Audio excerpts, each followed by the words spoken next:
Hello, मेरा नाम है चंद्रहास। स्टडी स्मार्ट में आपका स्वागत है।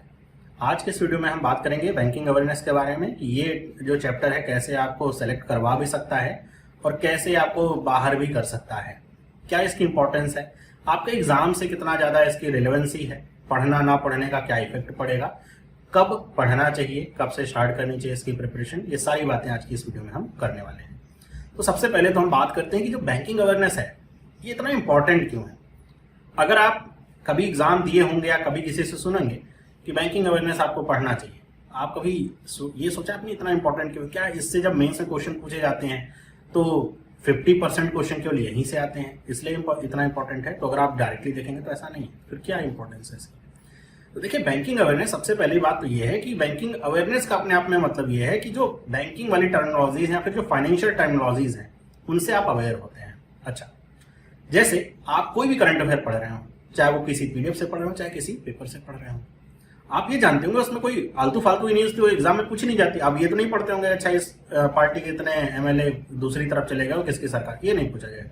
क्या पूछा जाएगा आपसे? जो नेशनल इंपॉर्टेंस की चीजें होंगी, स्पोर्ट्स वाली चीजें होंगी, फाइनेंशियल अवेयरनेस वाली चीजें होंगी, वो आपसे पूछी जाती हैं। स्पोर्ट्स आप देखते रहते हैं तो आपको समझ में आ जाता है, एक बार पढ़ के आपको याद भी रहता है। बात फंसती कहाँ पे? बात फंसती है जब आप कोई भी फाइनेंशियल अवेयरनेस वाली चीज पढ़ते हो जिसमें सरकार की तरफ से कोई कदम उठाया गया हो, एक्सिम बैंक ने कोई लाइन ऑफ क्रेडिट दिया हो, आरबीआई ने कुछ नया सर्कुलर लाया हो, इस तरह की जो चीजें होती हैं, बैंकों के द्वारा कुछ नई नोटिफिकेशन लाई गई हो, वो समझना बड़ा मुश्किल हो जाता है। अगर आपको उन टर्म्स की समझ नहीं, उनका क्या इफेक्ट पड़ता है इकोनॉमी पे, वो आपको समझ में नहीं आता है।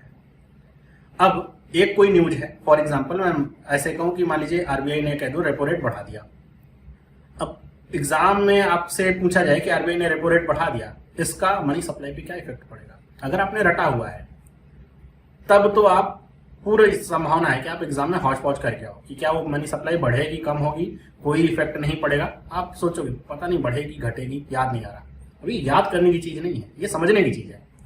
अगर आप बैंकिंग अवेयरनेस सही से पढ़ोगे और समय से पढ़ लिया है आपने, तो आपको याद करना पड़ेगा ही नहीं। आपको पता होगा कि इससे क्या क्या इफेक्ट होगा। सिर्फ एक ही चीज नहीं, मनी सप्लाई पे क्या इफेक्ट पड़ेगा, इन्फ्लेशन पे क्या इफेक्ट पड़ेगा, लोगों के ऊपर क्या इफेक्ट पड़ेगा, क्या चीजें महंगी होंगी, क्या चीजें सस्ती होंगी, क्या आसानी से उपलब्ध होगा, क्या आसानी से उपलब्ध नहीं होगा। आपको सारी चीजें अच्छे से समझ में आएंगी, रटने का आपको लोड नहीं लेना पड़ेगा। तो ये इसकी इंपॉर्टेंस है कि आप जो भी करंट अफेयर पढ़ते हो, जब आप सोचते हो कि हमको याद ही नहीं हो रहा, तो उसमें ज्यादातर करंट अफेयर वो याद करने वाला होता नहीं, वो समझने वाला होता है।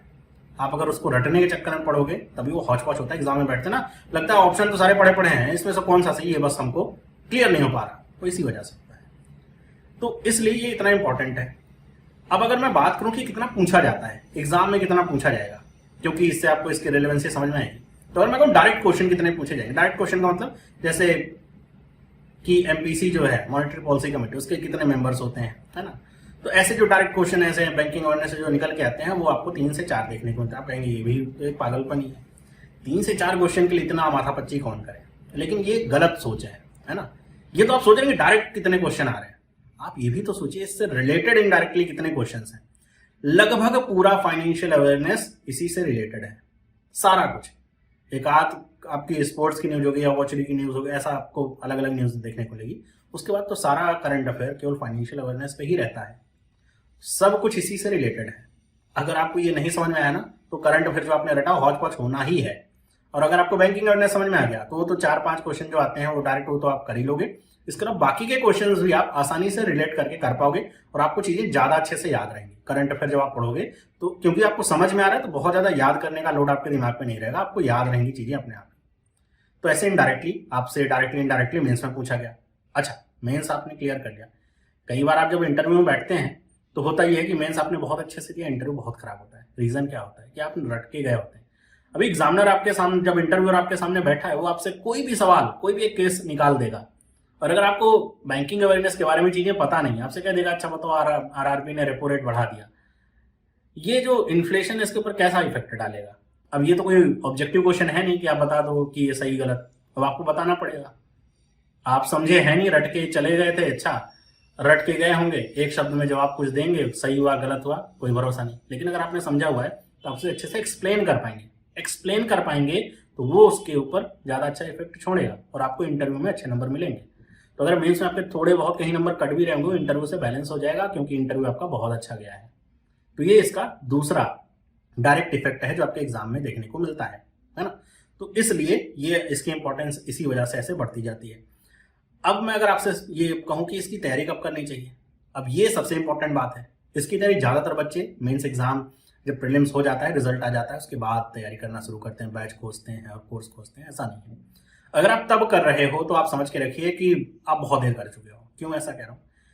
क्योंकि अपने आप में ही ये जो बैंकिंग अवेयरनेस वाला पार्ट है कोई छोटा नहीं है, बहुत मतलब 30 से, मैं तो पढ़ाता हूँ 30 से 40 घंटे का ये पूरा कोर्स होता है और ये बहुत अच्छे से आपको समझ में आएगा। तो 30 से 40 घंटे का मतलब अगर आप 2 घंटे रोज भी अगर देखें और समझें, देखने का कोई मतलब नहीं, समझें, तो 20 दिन लगेगा कम से कम। उसके बाद आप करंट अफेयर वगैरह पढ़ना शुरू करेंगे या उसके साथ करंट अफेयर पढ़ रहे होंगे तो कोर्स आपका कभी कवर हो ही नहीं पाएगा। तो इसकी तैयारी करनी कब है? जैसे ही आपने मन बना लिया कि आपको एग्जाम की तैयारी करनी है, आपको सेलेक्ट होना है, तो उसी दिन से, प्रीलिम से पहले ही आपको बस करना क्या है, आपको 1 घंटे पढ़ना ही तो है इसे, और क्या करना है।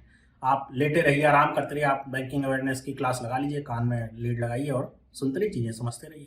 यही करना है आपको। ऐसा करेंगे तो एक तो आपको एग्जाम से पहले सारी चीजें समझ में आ जाएंगी, फिर जब करंट अफेयर आप पढ़ेंगे तो आप चीजों को रिलेट कर पाएंगे। अच्छा, इसका मतलब ये हो रहा है, इसी की बात हो रही थी, अच्छा इसका मतलब ऐसे होगा, इससे क्या क्या इफेक्ट पड़ेगा हम बता लेंगे।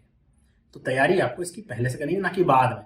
बाद में तो फिर वो खाना पूर्ति और कुछ नहीं, कि दिखाने के लिए हम पढ़ने वाले हैं इस वजह से, और कुछ नहीं। और यही जो आपको लगता है ना कि 1 नंबर 2 नंबर कम पड़ गए, किस वजह से? इसी वजह से, है ना। तो ये इसका जो तैयारी का जो समय है आपको ऐसे रखना चाहिए। जब आप बैंकिंग अवेयरनेस की तैयारी कर रहे हो तो किन बातों को आपको ध्यान रखना चाहिए? कई बार होता है कि आप जिससे भी पढ़ रहे हो, खुद से भी आप पढ़ रहे होते हो, तो सीखने की एक इच्छा होती है, जब आप कोई चीज समझ पाते हो तो उसे और जानने का प्रयास करते हैं। उस जानने के प्रयास में होता क्या है कि आप जरूरत से ज्यादा चीजें पढ़ लेते हो जो आपके काम की भी नहीं है। ये आपको समझ के रखना होगा कि आपको अपनी तैयारी एक जो आपका सिलेबस है उसको कवर करते हुए होनी चाहिए, ना कि एकदम वृहद, एकदम पीएचडी आपने कर डाली। ऐसा आप करेंगे तो ये अच्छी बात है कि आप उसमें बहुत पारंगत हो जाएंगे, लेकिन ऐसा करने के बाद होगा क्या कि आपके पास बाकी सब्जेक्ट के लिए समय कम बच पाएगा। तो तैयारी आपको ये समझ के रखना होगा क्या चीजें पूछी जाती है, उसके स्कोप में रहते हुए ही अपनी तैयारी करनी होती है। सबसे बड़ा चैलेंज होता है।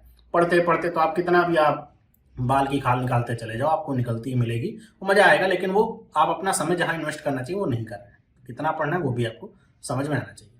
तो उम्मीद करता हूं कि आपको ये वीडियो अच्छी लगी होगी। अगर वीडियो अच्छी लगी है तो वीडियो को लाइक करिए, अपने दोस्तों के साथ इसे शेयर करिए, और इस तरह की वीडियो और आपको मिलती रहे, ताकि आपकी प्रिपरेशन अच्छी होती रहे, तो आप चैनल को सब्सक्राइब जरूर कर लीजिए। आपसे मिलता हूं मैं अगली वीडियो में, तब तक के लिए सभी को बाय।